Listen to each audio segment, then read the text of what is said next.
Olá a todos, sejam muito bem-vindos ao canal do Grupo Socorrista Maria de Nazaré. Mais uma semana nos reencontramos, isso é com muita alegria mesmo que a gente está aqui de novo para falar mais uma vez sobre as mensagens de Emmanuel, psicografadas por Chico Xavier. São mensagens bem atuais. E essa semana a gente vai refletir bastante sobre a humildade. Antes, porém, que possamos fazer uma prece, que possamos estar juntos, bem ligados ao nosso mentor, ao nosso anjo de guarda, uma ligação bem gostosa com Maria de Nazaré, nossa mãe, mãe de toda a humanidade.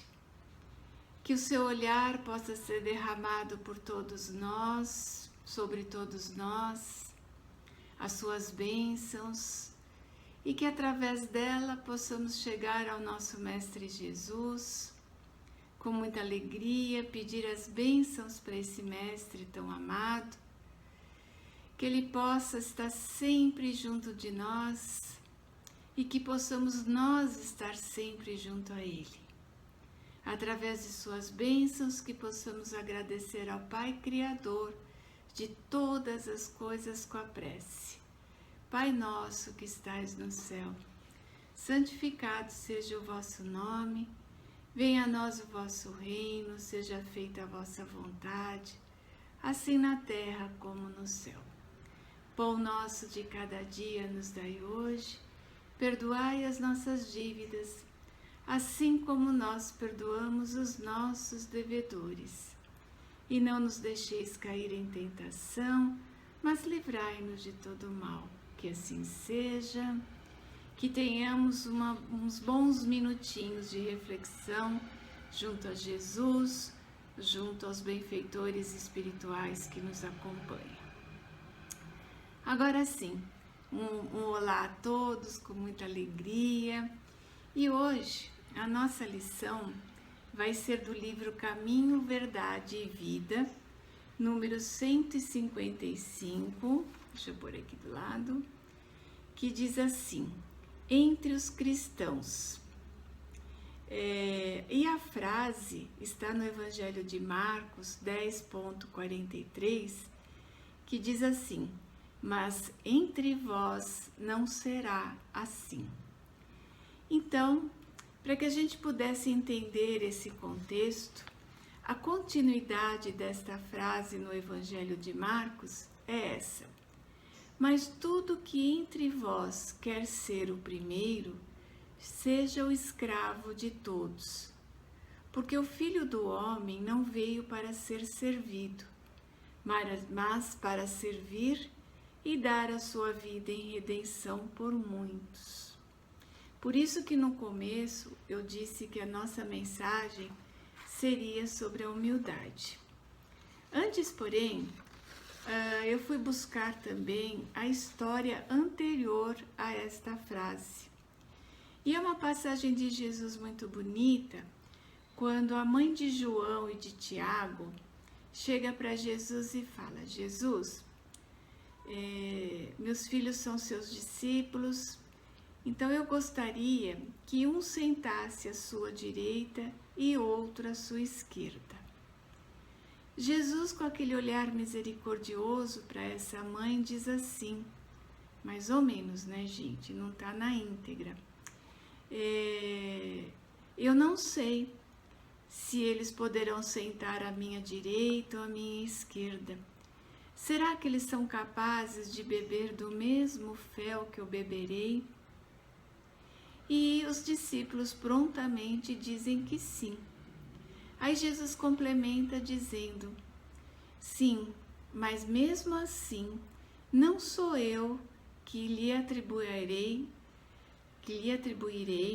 as funções de sentar à direita ou à esquerda. Isso está nas vossas próprias mãos e nas mãos de meu Pai que está nos céus. Aí vem o complemento que eu já li para vocês. Então veja, nós sempre trazemos uma cultura entre nós de barganhar as nossas coisas. ou seja, de fazer troca e acordos. A primeira frase de Emmanuel nessa lição diz assim: desde as eras mais remotas, trabalham os agrupamentos religiosos para a obtenção dos favores celestes.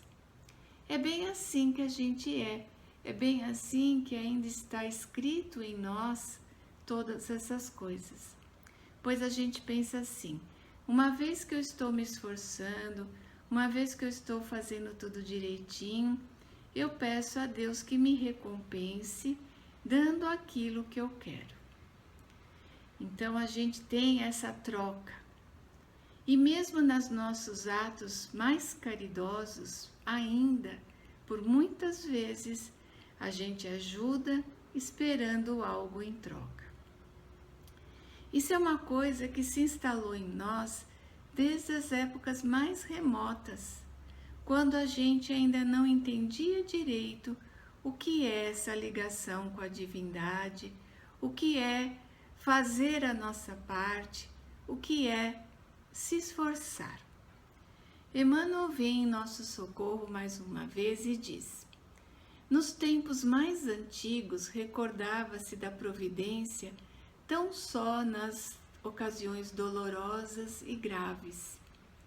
Os crentes ofereciam sacrifícios pela felicidade doméstica quando a enfermidade lhes invadia a casa.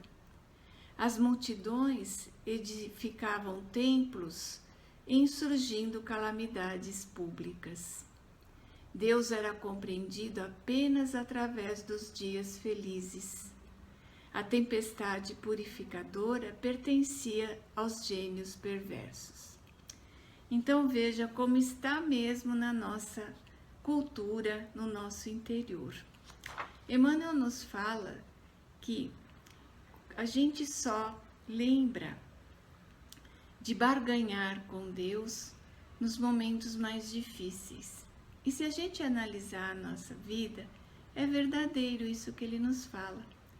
Quando uma doença nos atinge, quando um problema muito grande se instala na nossa vida, a primeira coisa que a gente faz é pedir a Deus a solução, a cura, e em troca a gente faz alguma coisa, não é? A gente traz dentro de nós: olha, se o Senhor me conceder a cura, eu faço isso, eu faço aquilo.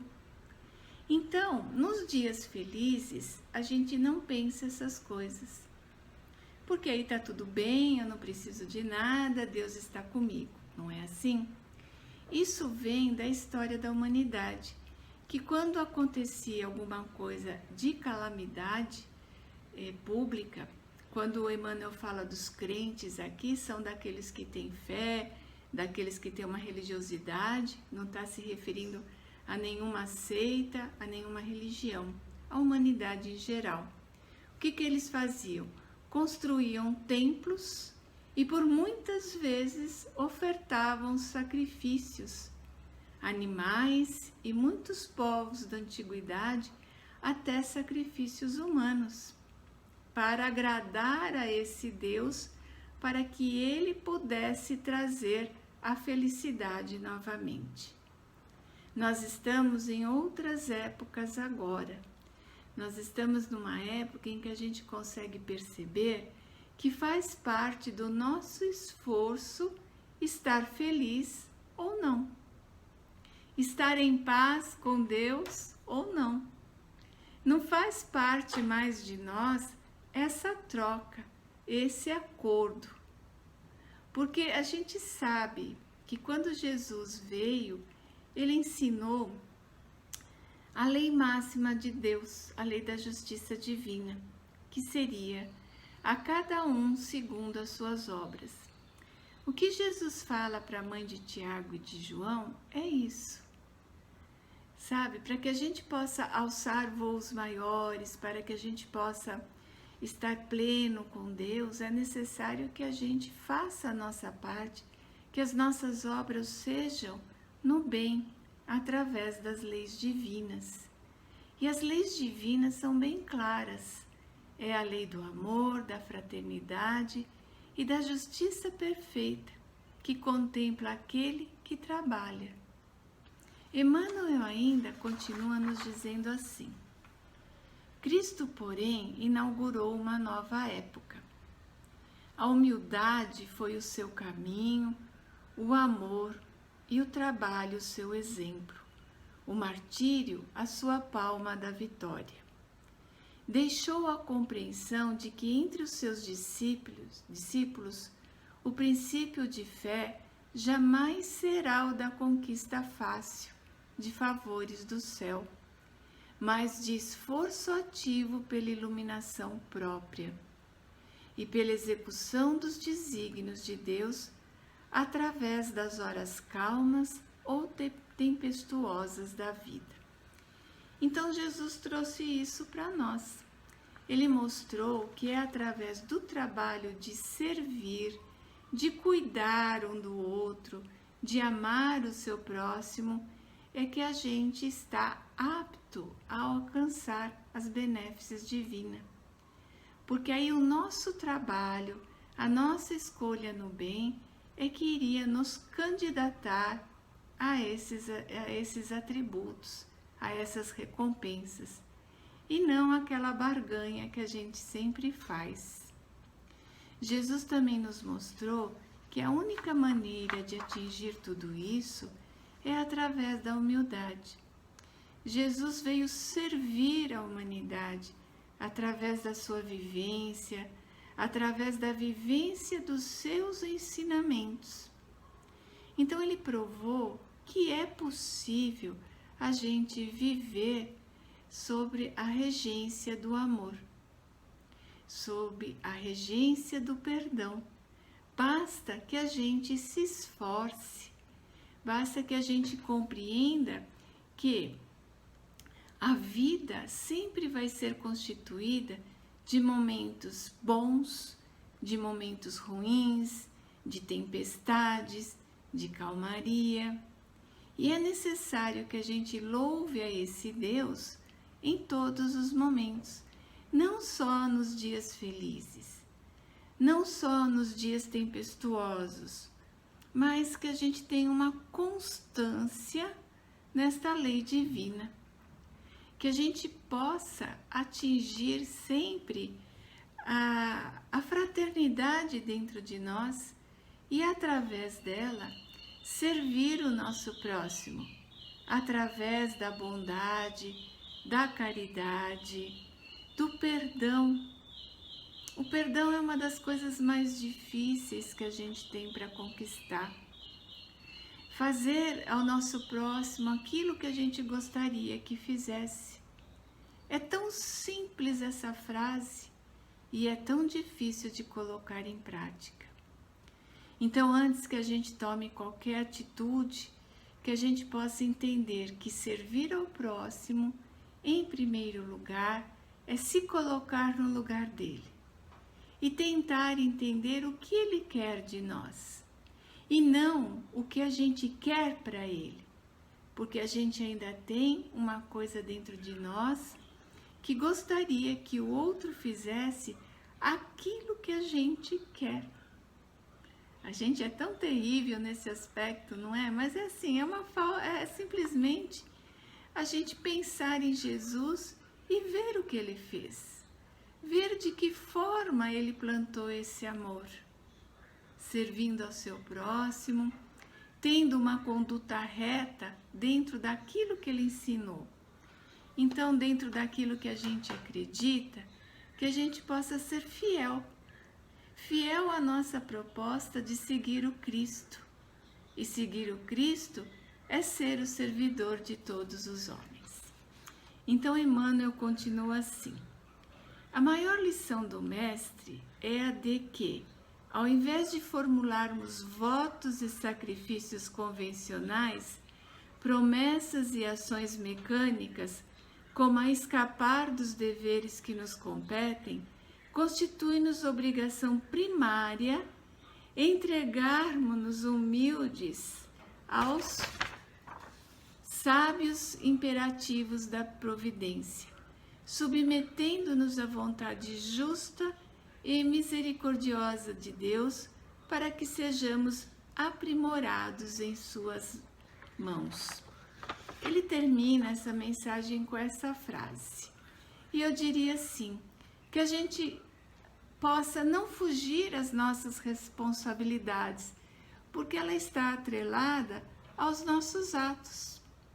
Nós somos responsáveis por tudo aquilo que fazemos, por tudo aquilo que plantamos, e é necessário que a gente entenda que essa responsabilidade vai nos acompanhar não só nessa jornada, mas em todas as jornadas que virão. É a compreensão que vai nos levar a termos atos de bondade, de perdão e de amor para com o nosso próximo. Lembrar sempre que a cada um segundo as suas obras. Essa é a justiça divina. E entender que o Filho de Deus, Jesus, nos mostrou a maneira de servir. Se somos cristãos, isso quer dizer que seguimos o Cristo, que possamos sempre nos lembrar da vida dele. E nas fases mais difíceis, seja de doença, seja daquela tempestade que começa a assolar a nossa vida familiar, vida de trabalho, pensemos, a justiça divina é perfeita. A fé é a confiança nos desígnios de Deus. À medida em que a gente luta para fazer a nossa parte, luta para estar de acordo com o Cristo e lembrar, muitas vezes, de como Cristo agiria em determinadas situações. A primeira coisa que me vem na mente quando eu falo isso é a confiança.